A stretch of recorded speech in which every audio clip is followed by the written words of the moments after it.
The Nick Scott Effect. The Nick Scott Effect. Nick Scott. Available on Apple Podcasts, Spotify Podcasts, Google Play, SoundCloud, Stitcher, and DJNickScott.com.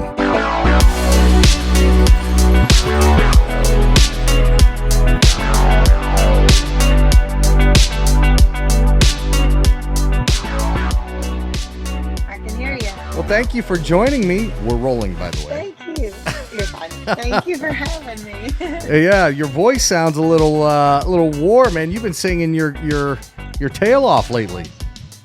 It's been used a lot for sure. So, where are you at right now?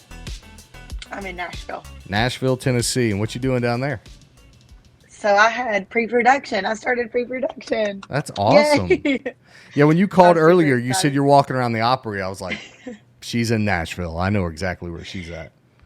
So- Yes, and then I got confused on the time. It's all Of the good. show. So back in, I think it was 2018, it was right before the pandemic, we stayed at the Gaylord Opryland.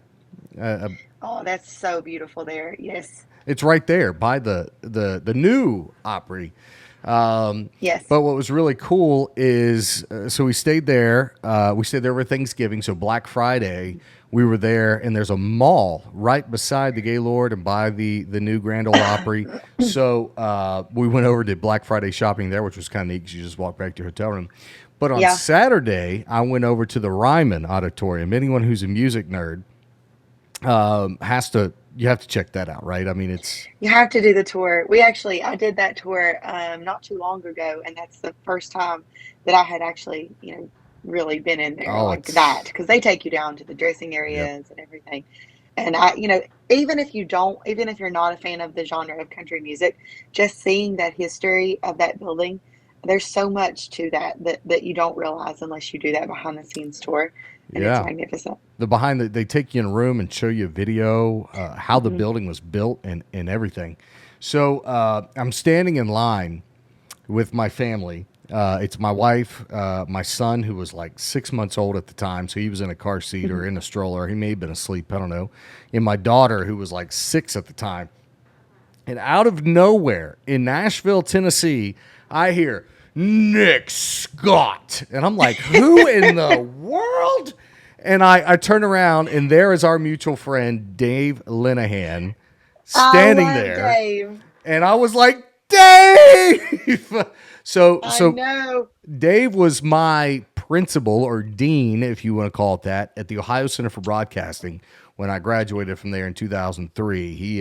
He's pretty much the one that signed off on all my college credits and everything. And he's also a songwriter friend of yours. Oh, yes. So I actually just performed with Dave. Night before last. I'm sorry. When I got here, he hosts the songwriters around at this wonderful place here called 12 Keys Saloon. And he's just great. He's a great songwriter, a great human being. They gave me a chance down here. They gave me a cameo spot when no one knew who I was down here. I'd never been down here before for anything. And, he kind of just took a chance on me and let me come up and sing a song. And then they put me, it was my first time being in the round, the actual round and on the poster and, all that stuff. Big moment for me the other day, a full circle moment. Yeah, absolutely. But, you should ask him about doing car sales sometime. So I will. Dave worked on the air on a country station called B105 in Cincinnati, which was also my very first internship and my very first radio station that I ever worked for in late 2002. I was actually in school at the Ohio Center for Broadcasting with Dave being at the helm there. And he was full-time and then went part-time and was working at the school full-time. And later on, he left all of that altogether and I guess was selling cars, which Dave is a man of many talents. He is super knowledgeable with that stuff as well. And later, I guess he moved to Nashville in pursuit of his songwriting, and everything's doing well down there. So make sure you send my love to him and everything. I will. Yeah, didn't he reach out to you as well? Yeah, About and us? he actually, About you, yeah. He said, "So how do you know Nick?"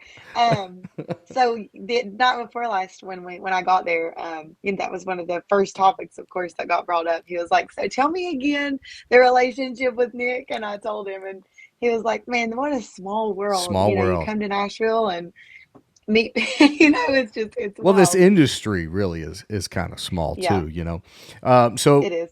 more about you for those who might not know. You're from Logan, West Virginia, correct?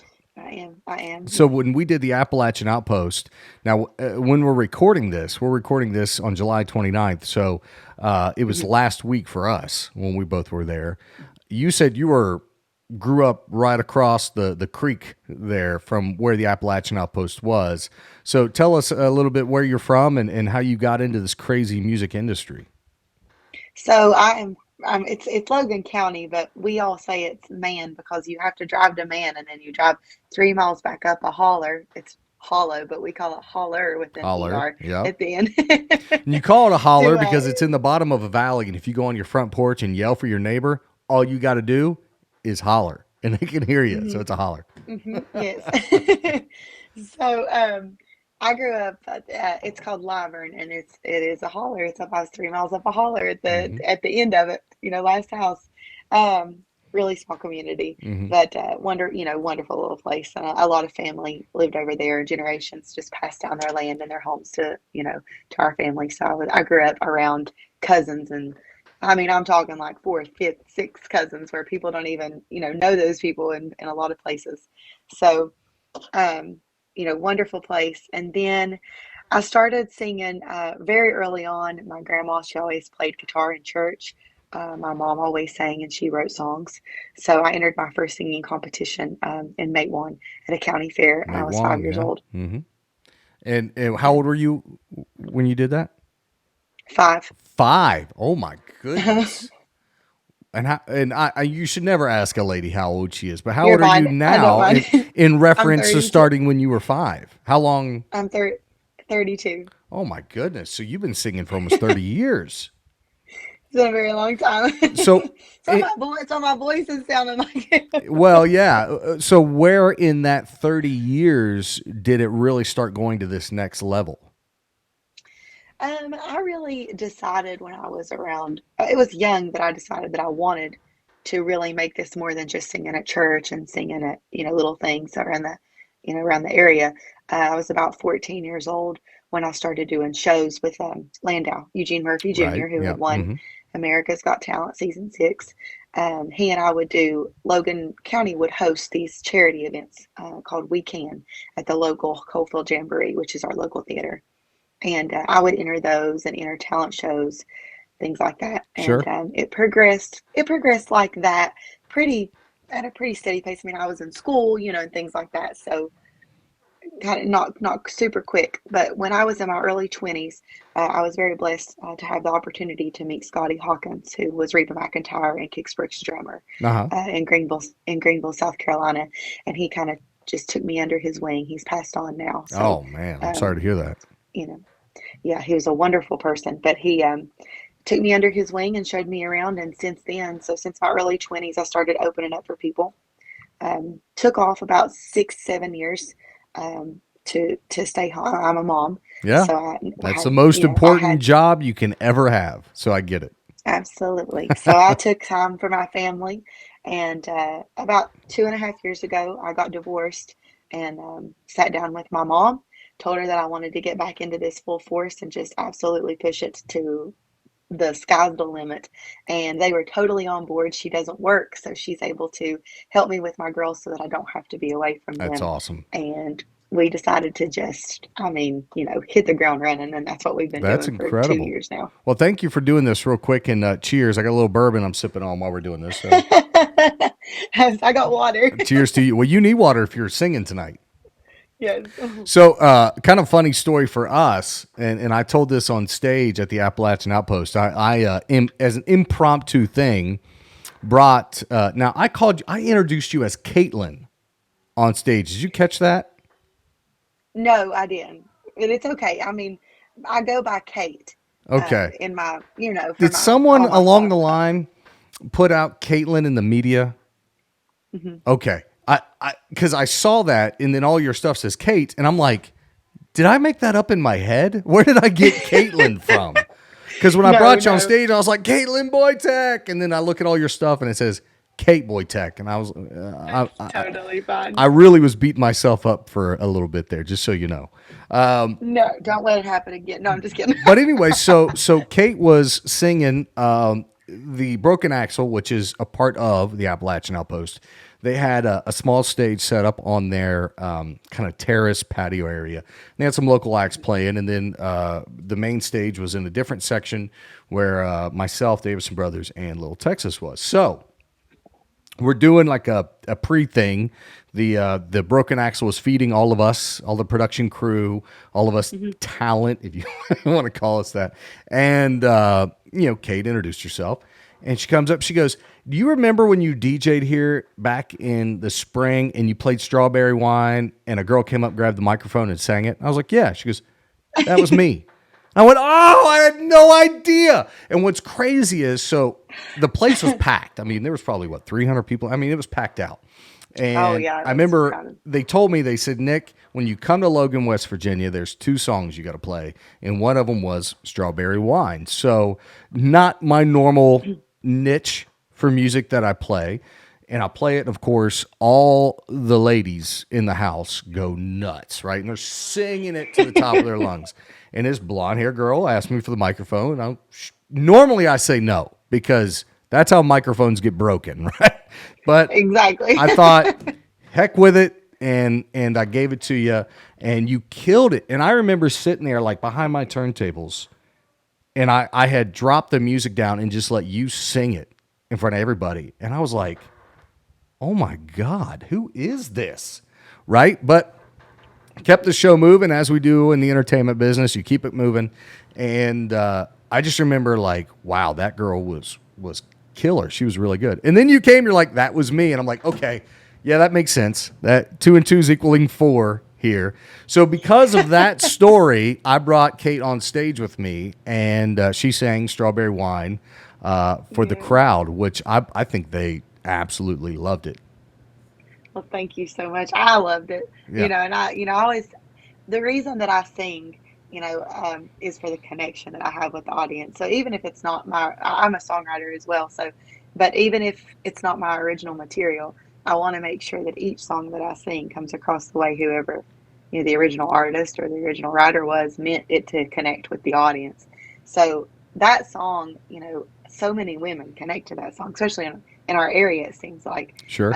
So when I sing it, that's such strong energy there that it's just really easy to kind of hone in on that whole process and just belt that out. I love singing that song. Oh, you crushed it. And actually, I remember bringing the music down and letting just you connect with the crowd and letting you and the crowd sing a couple of the choruses together. And that's the stuff that the performance nerd in me loves. When you really connect with a crowd at that level and they're singing it back with you, that's the stuff that gives me goosebumps. So that's really cool. That's where it's at. So you're in Nashville, pre-production for an album. So does that mean you have a record deal? We got an album forthcoming? Well, I signed an artist development deal with a company called PCG Universal. And it's owned by Bernard Porter, and he was originally working with Jason Aldean. So wow. He was instrumental in his signing to Broken Bow Records. Cool. So that's who I'm with. I'm working with him, and I also signed with Allen Media Strategies, who is Burke Allen, the manager to Landau. Burke's my man. He's amazing. I've known Burke for years. Oh yeah, he's good people. I have been truly blessed throughout, even in my early 20s when, I was meeting all these people and just kind of coming up and paying my dues and all that good stuff. I've been really blessed to be in some good company for sure. So if and when, I guess maybe the question is more when the record is produced and made, what's the timeline? When could we see a Kate Boytek record available on iTunes or Apple Music? So we're going at this more of EP style. So we'll be releasing singles from it. I'm doing 4 tracks right now, and they're co-writes that I did with Britton Cameron and Kim McLean, who are just phenomenal. They're just phenomenal songwriters. So we did pre-production today, and we're going to hit the studio pretty hard the end of August. I'm going on vocal rest for two As or you three talk to weeks. me, that's Yes, awesome. after this weekend, I'm going on vocal rest, and then we're going to hit it pretty hard. So, just before fall, we're hoping to have the single dropped. It'll just be one single, and I'm super pumped, So man. what's I'm the so single? Is excited. it It's the one I heard at the Broken Axle that talks about your split from your ex husband? No, that's not going to be the first Okay. release. I mean, Okay. it is a part of the EP, and it's one of my favorite songs that I have. But the That was a first, killer song. thank you. Hey, The hold first on. release. Come here. My Oh, daughter you're is good. going to spend the night with grandma.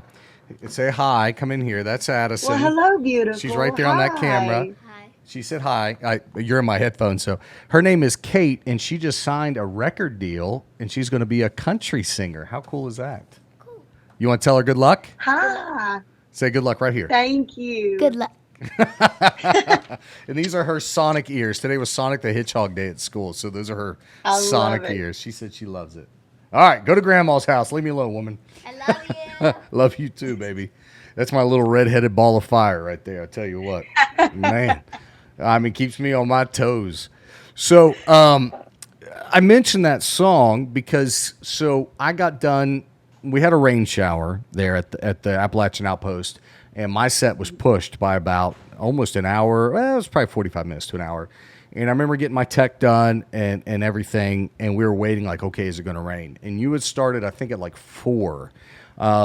So we were watching the radar. We had tarped everything, and I had some time. Like, okay, am I going to get to play or not at 5:30? Because I was supposed to start 5:30.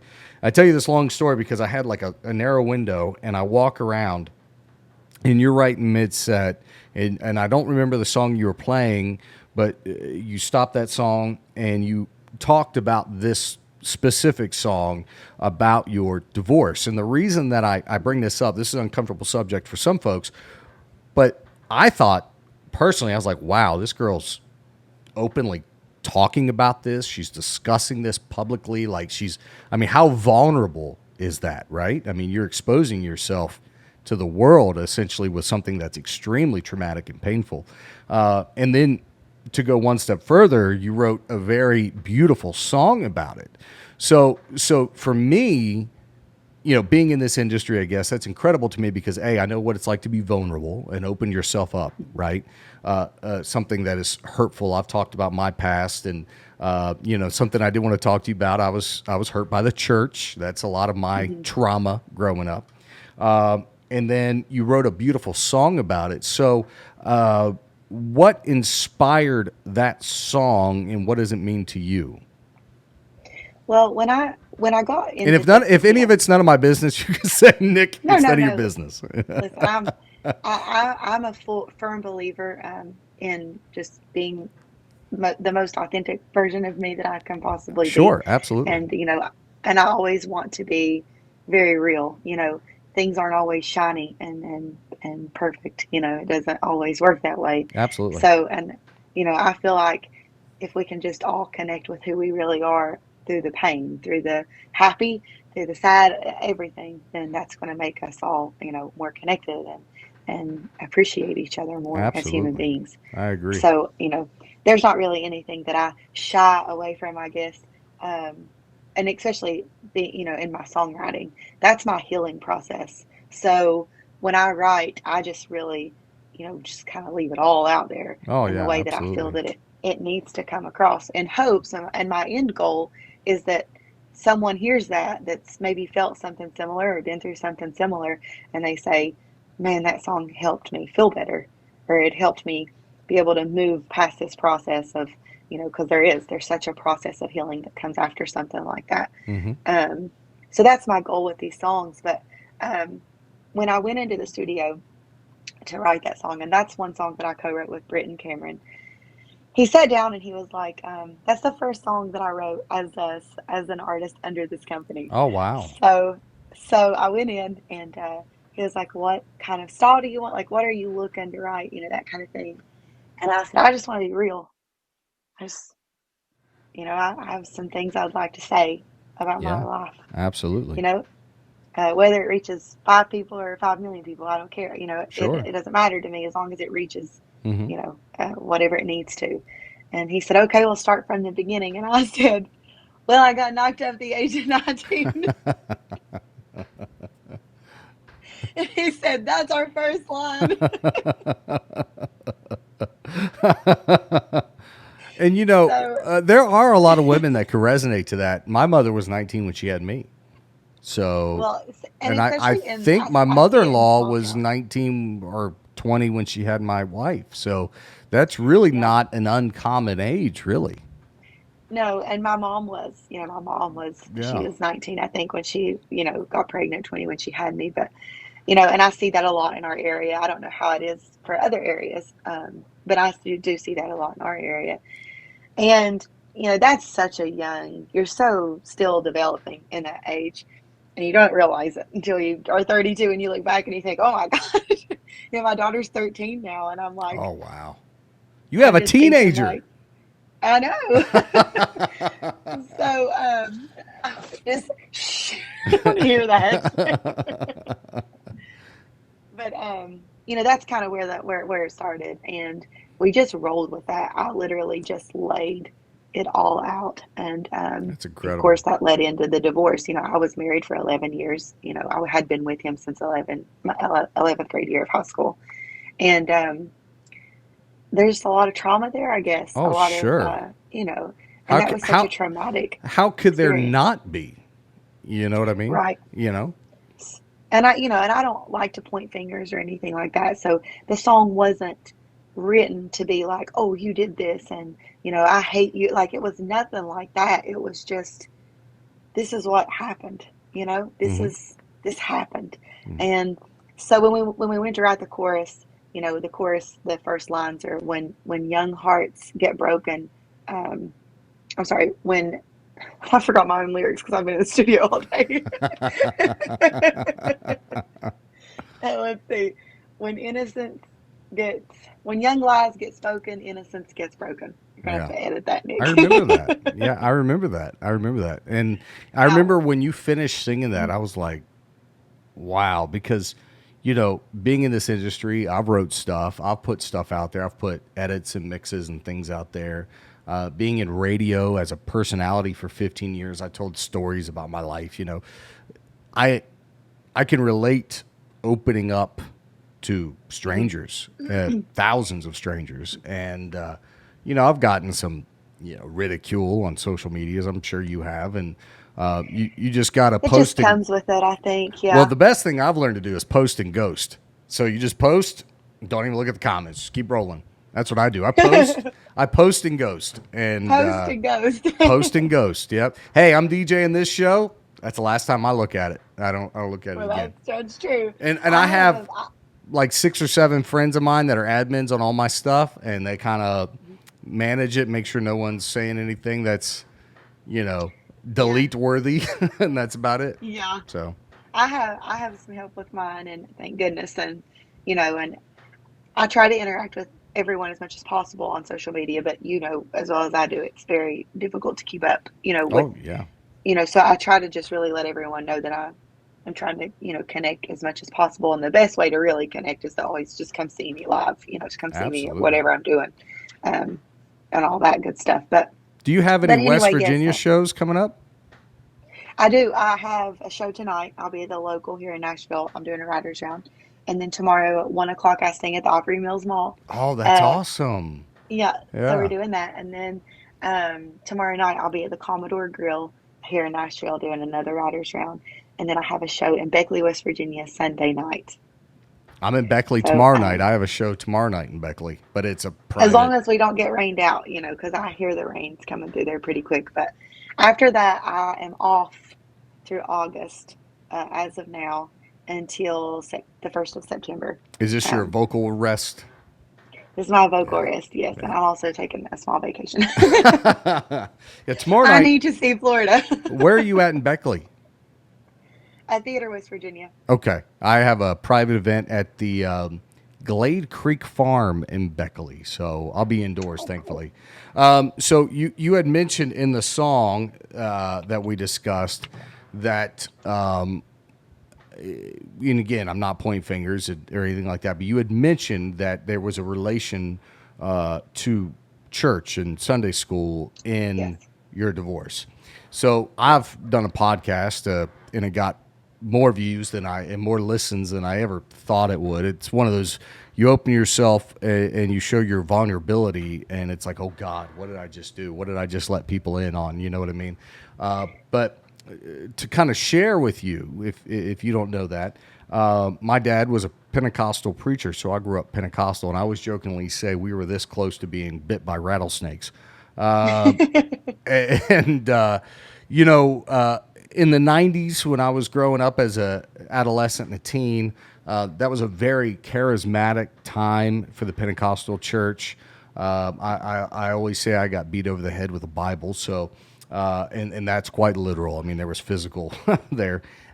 So I didn't go to church for 2 years. When I was 18, I said I'll never step foot in a church again. And in 22 years, I only did maybe 6 times, two of which one was for the rehearsal of my wedding, and the other was my wedding.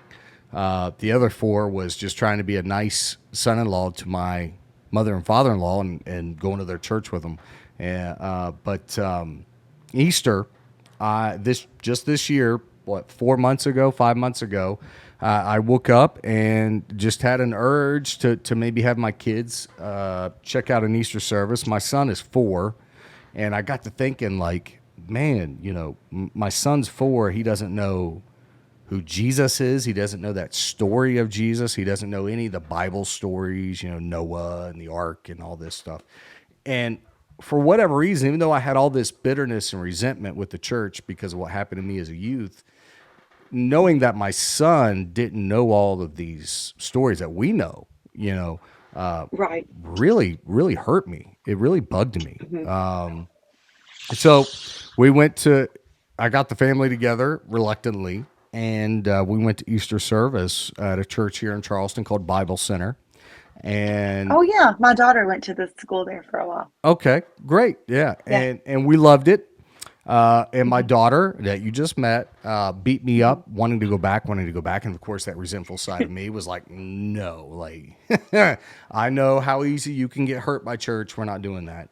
And so a week and a half went by, and literally she asked me every single day, Daddy, can I please go back to that children's church? And it still hurts me to this day to think about it. I told her no, and I think back like, man, I told my daughter no to go to church. Like, what a horrible person I am. But anyways, make a long story short, I reached out to the pastor of that church and said, hey, can we meet? I've got all of the questions, not just some questions. I've got every single question. Let's sit down and talk. And we sat down and we talked for like 3 hours, and I had enough to feel safe to let him attend. And we've been going for like 5 months now, and it really kind of restarted my walk with Christ. Not to get all religious with you, but it No, it you're fine. You're it it, absolutely fine. it really really helped me heal with that Hmm. trauma from my Hmm. adolescence. It really made me realize that all of that charismatic craziness of the '90s and Pentecostal Hmm. wasn't the way it was intended. So I feel like sharing this with you because I know there's probably some hurt there with you, as there should be. Hmm. I mean, I don't think there's anyone Oh, that would. What'd you just so do? sorry. The See, that's light the went off. devil. He's like, I don't want you talking about this. I'm gonna turn that light off right now. Let me move this. That was the weirdest thing. But Okay. but I would maybe encourage you throughout time to allow yourself to heal with that because I know it's not easy at all. I've cried many tears, but if I can offer you some words of encouragement, I believe there. I don't believe I know because I've experienced it. With trauma comes healing, and there's another side to that. So maybe one day we'll hear a song from Kate Boytek about the healing process. You know what I mean? Well, actually, I've been writing more along the lines of those lately. They're not going to be on this particular EP, but um, the last year I've really dive deep into forgiveness, and not just forgiveness for him, but also forgiveness of myself, because there's things everyone does throughout their lives they wish they hadn't. And, there's things I'm sure I could have done better and been better, on. So I don't place all the blame. I think everybody just, sometimes you grow together or you grow apart. Sure. Could have that been done in a nicer way? Absolutely. He Oh, could have, sure. you know, handled that in a better way, and not done what he done. But at the end of the day, it's kind of just is what it is. And I still have to find me, Oh, without absolutely. him. Yeah. So, I've just kind of been working on that, and thank goodness and thank God that I have songwriting and such a beautiful family. My family's wonderful people, and then my music family, they're wonderful. Everybody that I work with, they really have my back, and that support system has given me really good foundation to rebuild from, because mine felt cracked there for a long time. And your daughters are beautiful, by the way. I've seen Thank you, pictures. thank you. As you can see, I'm proud of mine, so I know I'm proud of you. Oh You're gosh, proud I of know. yours. So, uh, I know. They're just growing so fast. so I think the second one grows quicker than the first one. I tell you what, it seems like what has gone by with my son in the 4 years went way faster than my daughter when she was that age. It's Mhm. like it's like, dude, you want a beer? You're almost 21. Like, what's the? So, do you have any connection or family with Eastern Tennessee, or excuse me, Eastern Kentucky, where you're so close there near Logan? Um, I'm sure probably somewhere, but not that I know of offhand. The reason I ask, and one thing I wanted to bring up, so you probably are right there in southern West Virginia, the flooding that's been happening here currently. Oh, Uh, yes. One thing I did want to bring light to and raise is Eastern Kentucky was probably one of the hardest hit with flooding in our area here in the last week. There's a website, go to kentucky.gov, where you can donate through a GoFundMe account. I'm looking at it right now on my screen. I believe Governor Andy Bashir put this up where you can help. Kate, I tell you, what made me want to mention this on the podcast and kind of spread Absolutely. light on this is 4 babies under the age of 8 passed away in the flooding last night or 2 nights ago. And you and I both having kids in Mm. that age range is absolutely So heartbreaking. I'm so sorry to the families. yeah. So and me as well. I mean, it's just devastating. So all these folks have to rebuild. I'm looking at the website here, kentucky.gov, and you can go to where you can donate to help those in Eastern Kentucky. Not trying to bring the vibe down, but I definitely wanted to mention that. No, And absolutely. I'm glad that you did. Yeah. I'll check that out as well and put that on my site. So if you follow me on my social medias, I'll share that link so that everybody can access that. well, I know you got a show, and I won't keep you forever, ever. Is there anything you would like to say to maybe we talked about the album coming up, some shows Hmm. coming up. Where can we find you? Maybe listen to some of your previous work. So my previous work's actually still available for a very limited time. It's getting ready to get all pulled down, but it is All still pulled currently on. down. Yeah, it's getting pulled Why? down. We're just swapping everything clean and starting fresh, kind of like how I did after my divorce. Hey, No, yeah, so that's actually still up though as of right now. And so it's Spotify, Apple, every all streaming that good. service that you could possibly find. It's out there. And then I sell the CD. I'm going to finish selling the copies that I have of the original EP that I did until they're sold out, and then they'll never be available again. I'm not going to carry those anymore.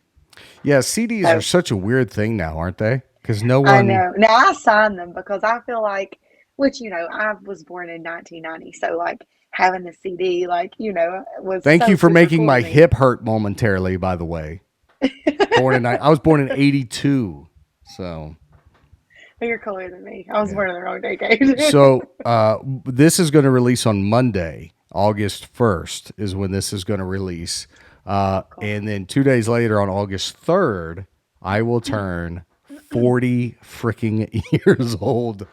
Congratulations, though. Like that's Is that something that's worthy so of a cool. congratulations, Yes, or do I get every an birthday is. AARP card? Like, what happens at this I point? have an AARP card. No, I don't. What do I have? I have AAA. Oh, you'll have to take that part out. No, that's gold. I love it. Well, I'm so thankful for you jumping on here and getting to meet you. I'm sorry that I didn't have the wherewithal, I guess, in the middle of that performance last March to introduce myself, and I'm grateful you decided to come out to a show and check me out and everything. That was an Absolutely. honor, and the Appalachian Outpost was just a blast. Oh, and they're such good people. I've known Diane and Ronnie. They own the whole thing up there, and Leah and Fuji own the Broken Axle, the restaurant inside. And they're such good people. Hmm. Like it makes you want to keep going there. They truly do care about the community, and they're trying to do something really special to They bring do. some stuff in that we don't have and that we need. And I really appreciate them and what they're doing for my hometown. And it's funny because I did a podcast with Diana about a week or two ago. We were talking about the show, and I said, it's funny. In 2006, I moved here from Cincinnati. Excuse me, I took a radio job. Didn't know Okay. anything about West Virginia other than what we were taught in school. Charleston's a capital. It's a coal mining state. That's really about all that I knew. So I moved here in 2006. I'm here for like 6 months, and I meet a girl, and when we start dating, it was a very new relationship. And I remember all the locals like that I worked with at the radio station would come up to me. They're like, "Oh man, we're so glad you met somebody, and you've got someone here in West Virginia to spend time with." Blah blah blah. And I'm like, "Yeah, me too." Blah blah blah. And they're like, "Where's she from?" I was like, "Logan." And then their facial expressions would go. And it was almost like, do we tell him? Do we tell him? Do we tell him? And later, I mean, that girl was a little crazy if we're gonna be honest with you. She was a little nuts. But so that stigma, not a very nice stigma for being honest, felt like to me it resonated. And I told Diana this. It felt like it resonated for years there.